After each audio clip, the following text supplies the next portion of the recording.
भाभी, आपने मेरे कपड़े क्यों नहीं धुले? गुड़िया रो रही थी ना तो मैं भूल गई।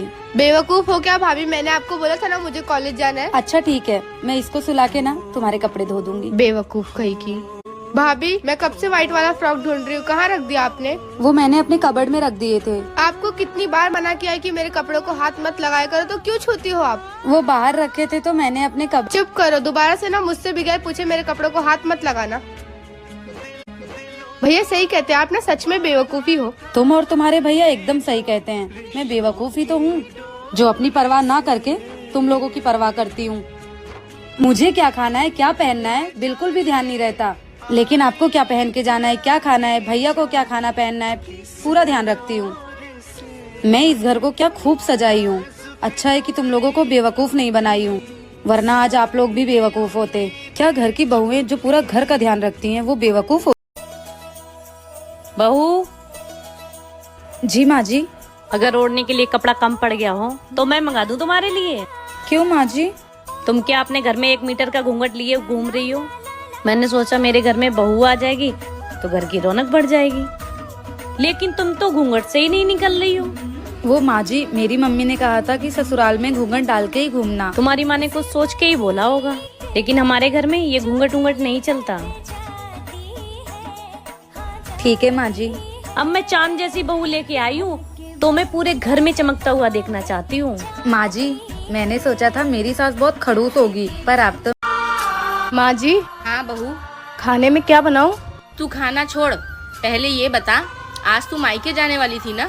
जी माँ जी। तो तू अभी तक तैयार क्यों नहीं हुई? वो माँ जी, आज दीदी आ रही है, अगर मैं मायके चली गई तो उनको अच्छा नहीं लगेगा। हाँ बहू, तू सही बोल रही है। आज वो आ रही है तो आज तू मायके नहीं जाएगी, फिर तू उसकी पसंद का खाना बनाएगी और खुद भी खाएगी। तेरी अपनी तो कोई जिंदगी है नहीं ना? है माँ जी। तो बेटा क्या फायदा है ऐसी जिंदगी का जो खुद के लिए नहीं दूसरों के लिए जिया जाए। और मेरी बेटी का क्या है, वो तो हर महीने आ जाती है। तुझे कितना टाइम हो गया है अपने मायके गए हुए? वो माँ जी, मैं पिछले रक्षाबंधन को गई थी। तो बेटा फिर रक्षाबंधन आने वाला है, तुझे अपने मायके गए हुए 1 साल हो जाएगा। क्या तुझे तेरी माँ की याद नहीं आती? आती है ना माँ जी। तो जा फिर अपने मायके अपनी माँ से मिल के आ। ठीक है माँ जी। अरे मम्मी जी, ये देखिए, मेरी मम्मी ने आपके लिए साड़ी और ये दीदी के लिए कपड़े और फ्रूट भिजवाए हैं। ये लीजिए मम्मी जी। अरे वाह भाभी, ये बहुत प्यारा है, पर तुझे ये सब लाने की क्या जरूरत है? अरे मम्मी जी, वो माँ ने भेज दिया।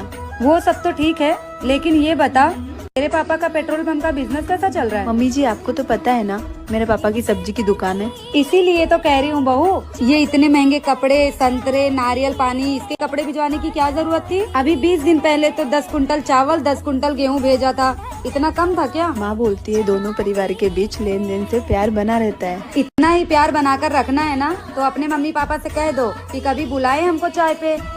दोबारा से अपनी मम्मी को कह देना कि इतनी सारी सामान भेजने की कोई जरूरत नहीं है, हमने बहू लाई है, कोई ATM कार्ड नहीं। रिश्तों में प्यार बढ़ाने के लिए ये महंगी चीजों की जरूरत नहीं पड़ती है। इंसान का दिल अच्छा होना चाहिए, और तेरी माँ का दिल तो